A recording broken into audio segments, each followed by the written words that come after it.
for this session originally was for Paul Dredge, who's a friend of mine and a MIEE.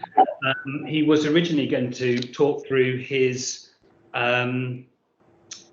Sway presentation that he sent in to Microsoft, and we were going to get a little bit of an understanding of what that is. We're going to have a session with Lanny next week, I think it is, on what it is to be an MIEE. And we thought that because of the very strange times that we're currently all experiencing, it would be a better use of time for Paul to talk a little bit and using Teams with Pupils. And excuse me just a sec, I'm just going to mute everybody. And using Teams with Pupils. So I think normal thing, if people have got questions, feel free to unmute yourself as Paul goes, or to type into the chat box. But and just to let everyone know that we are recording. But apart from that, Paul, if you're happy to unmute yourself and share your screen if you want to, or however you want to do it, I shall hand over to you.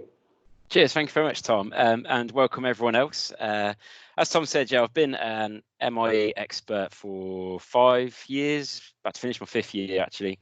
And just a little bit about me, my background is that I worked in schools for a tech support company like Turn IT On, and I've just came on the Microsoft journey on that point. And then I went and joined an academy trust where I did a bit of teaching, did more around the development side of IT, but a lot of it was with Office 365. And then today I'm now working for a company called Hable, where we go around the country delivering training and consultancy to lots of different institutions up and down the country. But you're here for Microsoft Teams. So I'm just going to share my screen and hopefully we can we all see that? Is that showing up okay? Yeah, we've got that, Paul.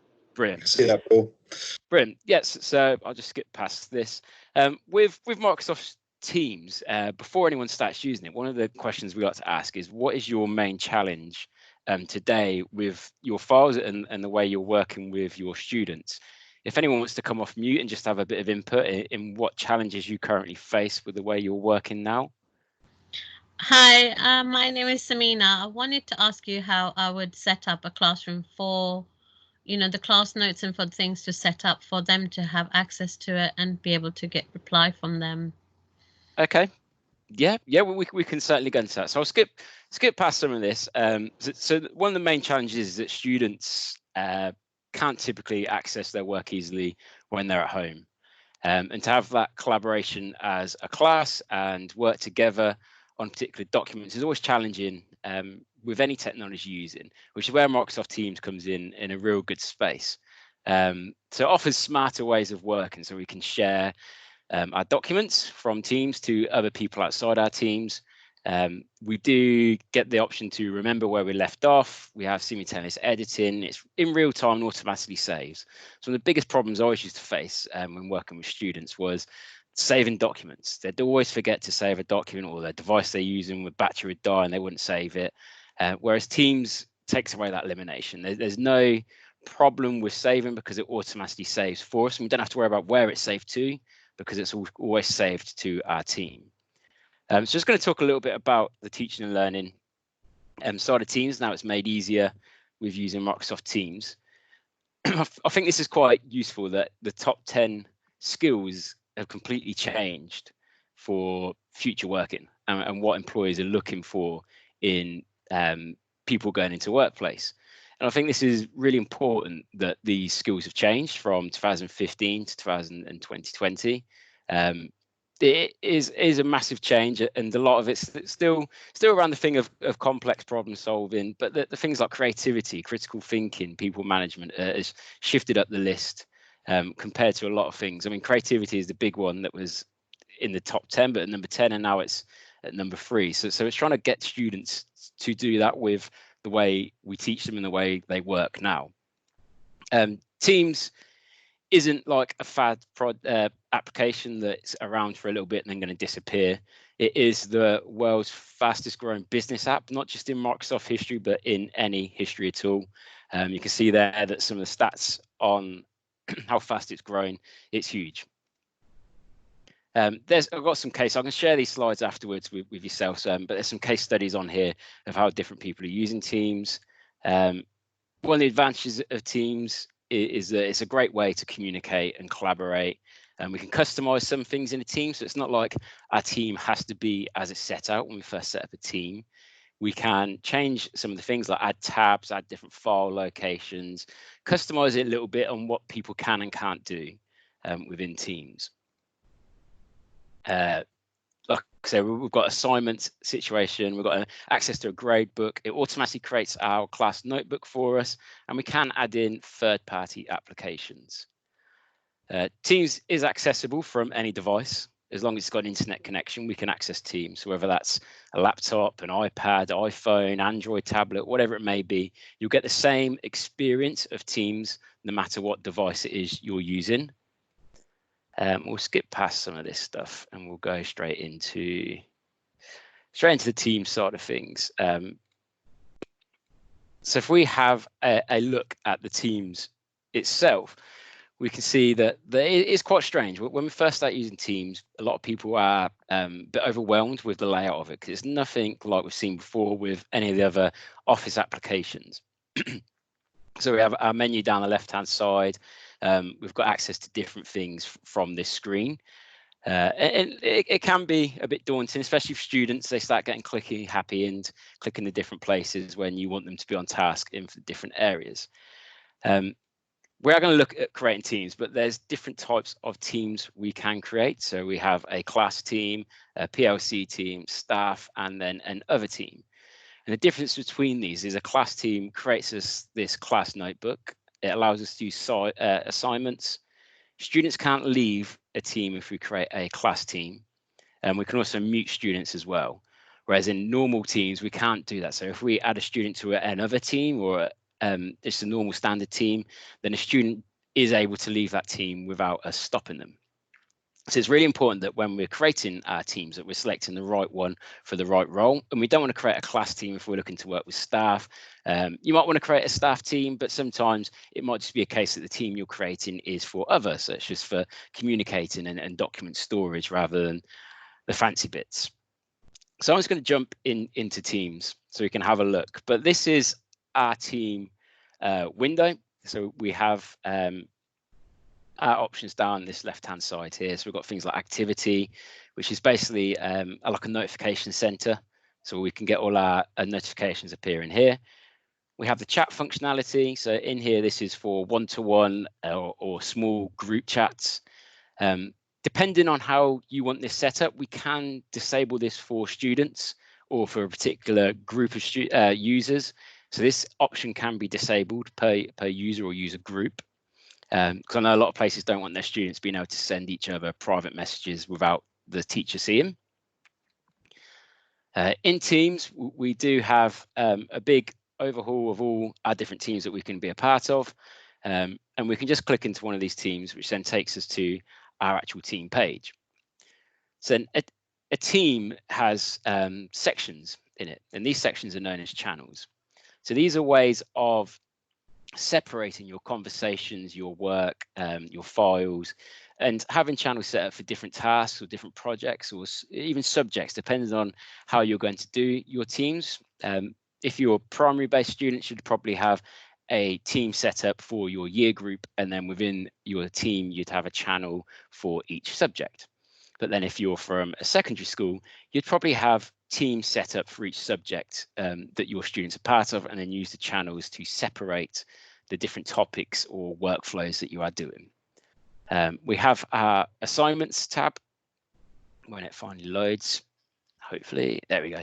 So we have our assignments tab, which then shows you what assignments have been assigned to people, what ones you've graded, and we can click into these to have a look at our assignments, and we can see what students have submitted them, what ones we need to grade. We can give feedback. I'll come more onto the assignment side of things very shortly. We have our calendar.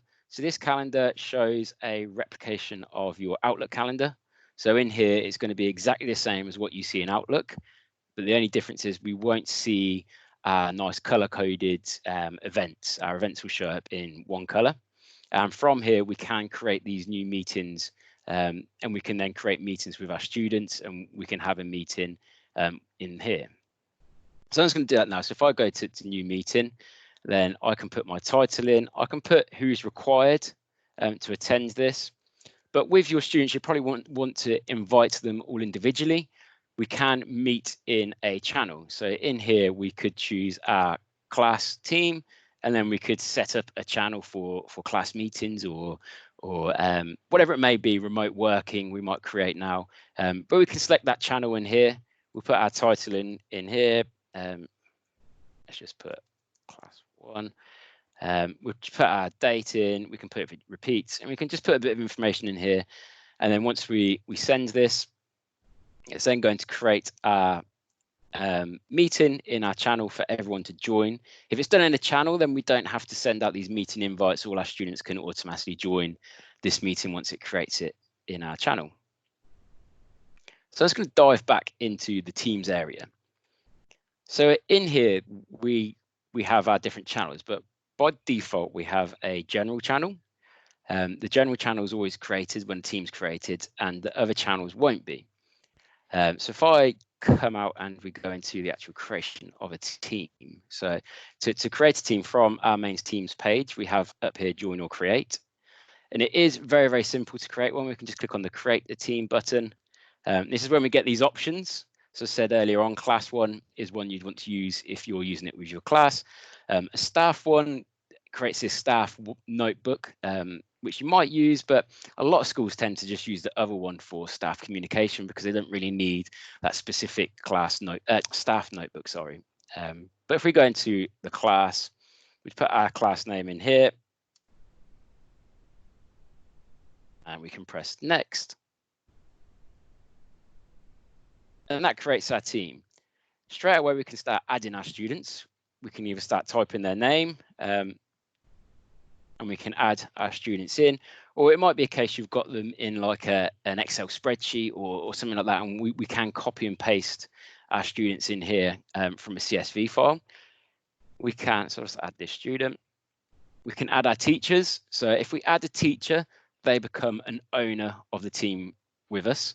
So as we're creating the team, we're the owners. But if I wanted to add someone else to co-own this team with me, I could add another teacher in here to own the team with me. So I'm just going to close this, and that creates my team straight away. As you can see, when the team's created, as I said, you only get this general channel. So you'd probably want to start structuring your team and setting it up before your students start using it live. So it might be a case that you don't add your students straight away because you want to create the structure of your team and change some of the settings in your team. So if I got my team name here, I can click on these 3 little dots. Something I'm going to say to you is if you see 3 dots on anywhere on Office 365, always click onto them, because these 3 dots always means there's more options, there's something else we can do. So if I click onto these 3 dots, it brings up a menu of different things I can do. So in here, I can create my channels, I can add people, I can edit, and I can do some various things. But my advice would be the first thing to do is change your settings for your team. So if I go into Manage Team, it then gives me an overview of my owners and my members. But along here, I've got my settings option. And then I can change things like the picture, if I want to put a nice picture in here. But under member permissions, I can then start changing what users can and can't do. So I can see some of the things are turned off on here already because I set up a class team. So it's automatically turned some settings off. But I might want to change it so students can't delete their messages. So then I can always see what students posted. Or the edit option, you might want to change that. It's entirely up to you. We can turn off things like the app mentions for a team or a channel. So if you don't know, an app mention is when you tag people into a comment or a post, but we can tag a team or a channel. If you tag a team, then every person in that team gets an alert to say they've been tagged in the comment. If you're using quite a big team here or like a whole school-wide team, you might want to turn that feature off. We can go down, we can set up, if you've got it set up in the background, you can get it to send weekly emails to your parents or guardians. We can turn off what's known as the fun stuff. If you want to be a mean teacher, we can turn some of this stuff off. So we can turn GIFs off. We can turn the stickers off. One thing I would say is probably the customized memes you might want to turn off, so then they can add their own text to the pictures when they're posting them. We can change some of these settings as we please. It's entirely up to you. If you create an other team, so not a class team, then all of the settings are turned on by default. So you might want to go through and customize some of your settings. Again, if you're creating a whole school team for staff, then you might want to turn off some of these things, allowing staff to delete and restore channels and such. And this is a nice little one, is our analytics. So in here, we can see how much usage our team is getting.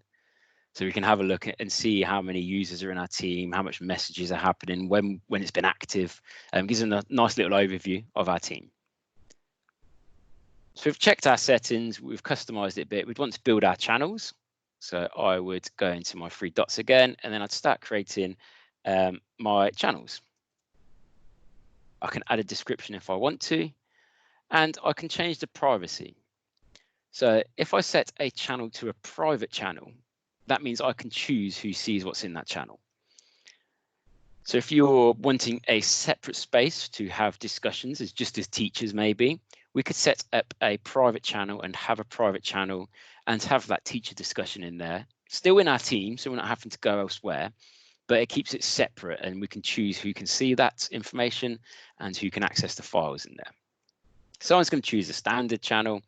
This is quite important as well. So it doesn't automatically show the channel when you create one.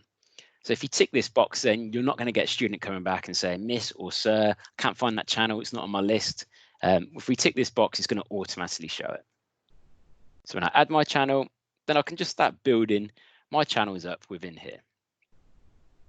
As you'll notice, within our general channel, we have a files location, which will take us to the files of that team. We get a class notebook, we get assignments, and we get grades.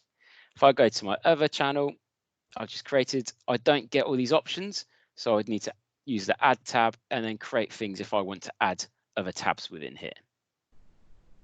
If I just skip out of that team and go back into a dummy team, when you create assignments, they'll get logged to our general channel. So you can see here, there's been some test assignments created. And we can also see that scheduled meeting that I set to 4 o'clock today. This is where all my students would be able to come in and join it. But I can see that I have my assignments. If I go to my class notebook on here and expand this, then this is already pre-populated for me. I've not had to create this, but I can see in my staff notebook that I've got my students along the bottom here. I've got my collaboration space, my content library, and I can start using my class notebook straight away because it creates it for me. I don't have to go off and create this. I can use it creates it and I can start using it straight away. Under my assignments tab, I can see assignments specific to my class in here. So I can go into these assignments that I've already done, or I can create a new assignment. So if I go to the create button, I get an option to create an assignment, a quiz, or from existing. I'm going to go into the assignment option. And then within here, I can put a title. I can enter the instructions of what I want the students to do, or I can add resources and upload resources from my OneDrive or from my machine or wherever it may be. I can upload some resources in here. So it might be I have a pre-populated worksheet or some information I've already done. I might want to add those in here. What you'll also notice, if I go back into here, you can also add in stuff from your class notebook. So if you are actively using your class notebook, we can add things in here from maybe our content library, and we can add documents or whatever it is we want them to do within here. So I'm just going to use my class notebook. I've got my homework here. I'm going to attach that. And because I've chose the class notebook option, it's asking me where it wants to go into my students' class notebook. So if I click in their homework section, it will then copy that into their class notebook. If I just chose a Word document or a file on my OneDrive, it wouldn't put it into the class notebook. It would just give them an option to download their own copy. But because I've chose the class notebook, it just keeps it all in that one space. I can add my own rubrics in here where I can start creating my own ones, or I can upload one if I've got one pre-created. If I go into one of these, then we can see in here they're quite good for a student to see what they need to achieve to get the grades that you want them to get. So in here we put our different grade levels and our different items to achieve that, and we can put the percentage of what that counts towards that grade, and we can start creating these. Let me just check my other one, because my other one might be exactly the same. So we can start creating these. So if I attach one of these, we can say how many points it's worth. In here, I can assign it to multiple classes if I wanted to. So I could click into here, and if I have got other class teams that I want to assign it to, I can do that in this option. I can even choose what students I want to assign it to. So it might be they've got some extra work. So some of your top students might want to expand on them a little bit and give them extra work over some other students, or we might want to do it to all students. You've got the choice in here. We can select a due date. So I can say, well, this one's going to be due on Friday, and it's going to be due first thing in the morning. So if I choose 9 o'clock, my assignment is there. It's going to all my students. I've attached my resources so that I can enter some instructions if I want to. And I can assign that assignment. So that now has assigned it to all my students. So I can go into my homework assignment here, and I can have a look at who's completed it or who's viewed it when it loads. Still being distributed. It's a good example. There we go. So if I go into another one, then I can see here that this person's viewed it. The other people haven't handed it in or even looked at it yet. What I can do, I can click on to that person, and I attach the Word document in here. So I can see there's a Word document in here. And if I go on to the OneNote, then I can see straight away in the OneNote is that resource. I can give them feedback, I can check my marking, and I can give them the points right in here from this view, and I can return it to them. So if I leave any feedback in here, they'll see those comments and understand what it is I've done. Because I'm using the class notebook in here, I could type in my feedback. If I've got ability to use ink in, I can circle things and draw arrows and such, and use the tools within class notebook to mark their work. I can access their grades. So once I've graded my students, then I can see in here a nice overview of what grades they've got, what stage they're at. So I can see a student here's viewed all theirs. I can see Stevie Wonder here has returned their work here. And if my device will work, I can open up that student work straight from here. So the grades option gives me a nice overview of my class, and I can see what assignments they've done and what ones they're yet to do. From the assignment tabs on the left-hand side here, this gives me an overview of all the classes that I've assigned assignments to. So rather than just the in teams, if I go to the assignments tab, that just shows me for that one class team. If I go to my assignments view over here, this shows me overall of all my classes, and I can access all of the assignments in here. If I'm working on files with my students, I can work in this area and I can work with them on these files. So if I have a file in here, then I know my students can edit and access that file. It's simple, it's easy, it's in one place. I can create folders, I can upload items, and it just all lives within this one space. So I can have my communication with my class, I can work on files with my class, I can set assignments with my class, and I can meet and have video lessons with my class if needs be. If we are having to go to this remote working, we can do this in here. My students would be able to communicate with me, and we can have it all happening in this one space. And it just becomes a real nice way for our students to know they go to Microsoft Teams, they open up Microsoft Teams, and they can access everything they need to access for their lessons, for their learning, their homework, whatever it may be. They can access it from this one space. I'm just going to zip over to my PowerPoint. I'm just going to show some of the other things I wanted to discuss was Teams meetings. So if there is this remote working coming in, then we do have the opportunity to use Teams to meet as staff members, not just with our students, but as staff members. I myself, I work from home. Hable don't have an office, and the only way we communicate with each other is through Teams and through video conferencing, video meeting, constant communication through chat in Teams. And we've got the opportunity, because we use Teams, is to use that way of meeting, whether it's mobile device or a laptop, whatever it may be, we can join just like we have now. There are opportunities to use live events. Microsoft have given this to free. For people, it was an added extra on licensing, but live events is now available for, I think it's the next 6 months they've given it access to. So if you are doing an event to multiple people, lots of people, and you just want them to watch rather than have any input, then live events could be the option for you. It just brings up like a stream version of like a meeting, and you can lecture your students or teach your lesson, whatever it may be, from a live meeting.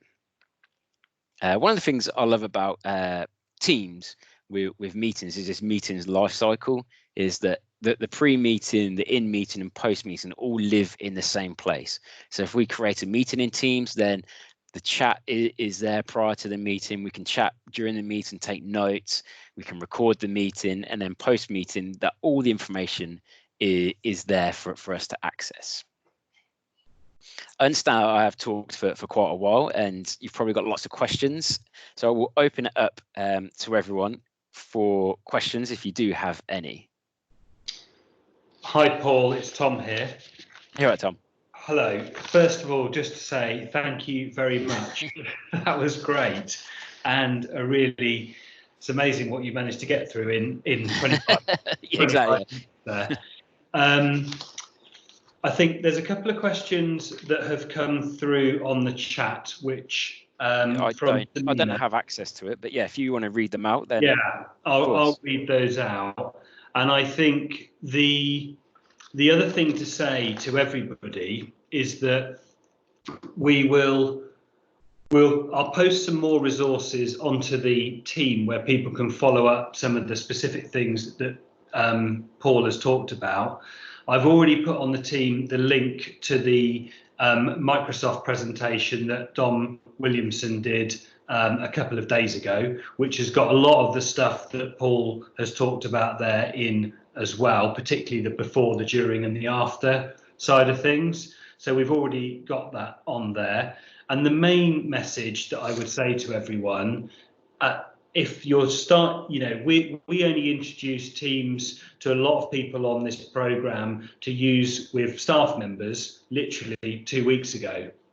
And so if you're starting to use it with pupils now, just keep it really simple and don't create too many channels at the beginning.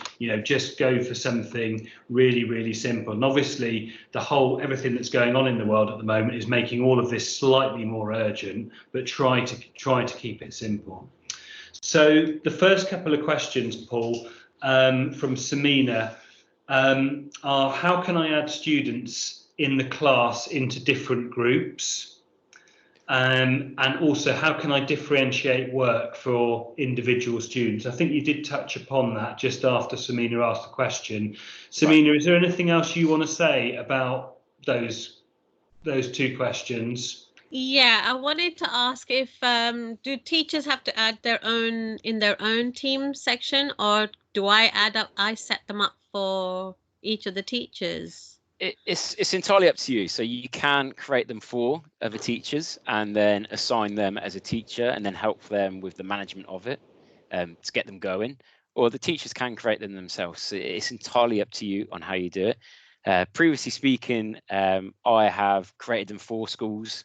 When I used to work for an academy trust, that was one of my roles, was at the beginning of the year, create a team for every class throughout the school, assign the teachers to it, and then just be a member to help the teacher manage it, or if they had any issues or need any extra help, then I could access it and help them. Okay, that's good. I'll try and do that with some of the teachers. Thanks.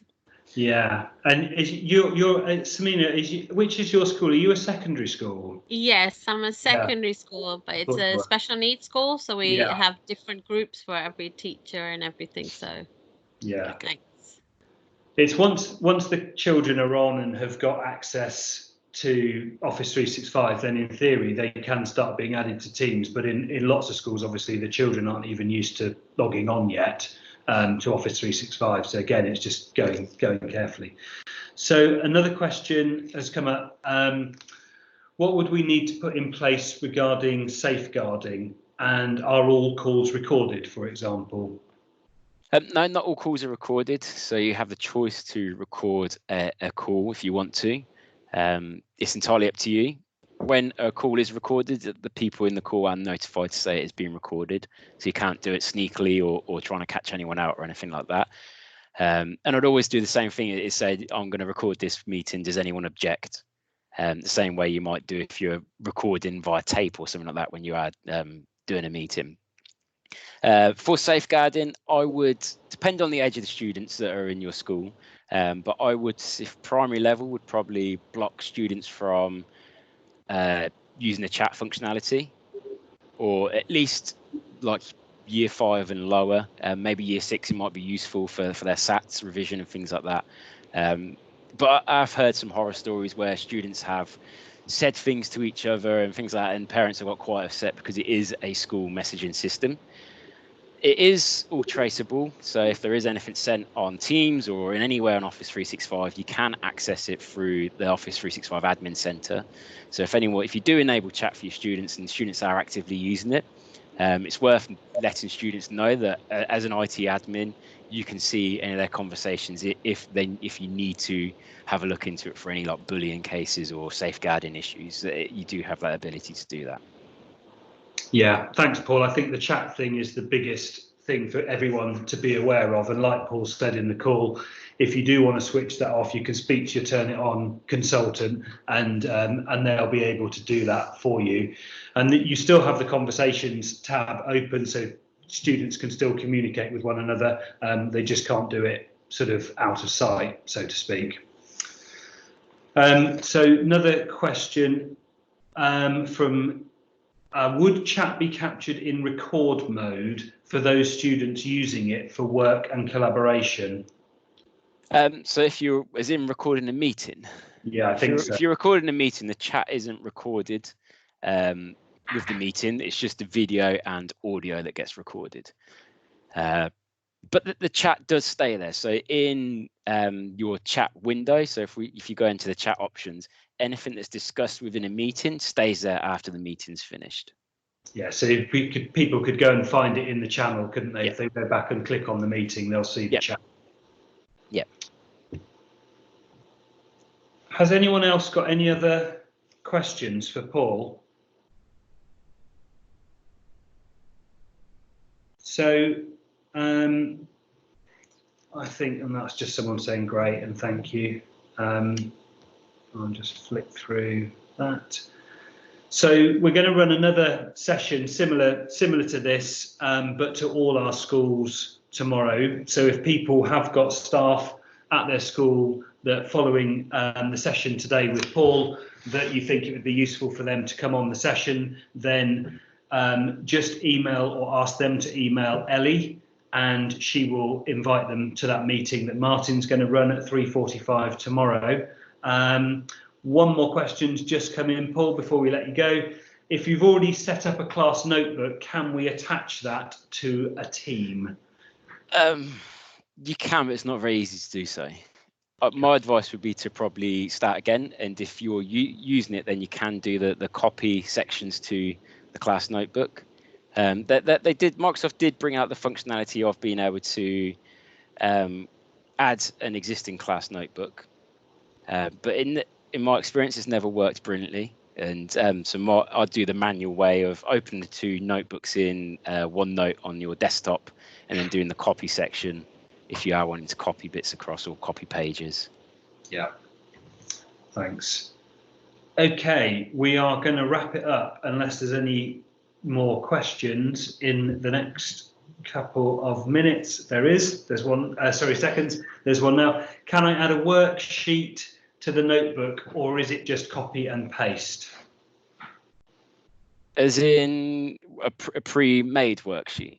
Yeah, so can you add a pre-made worksheet to class notebook?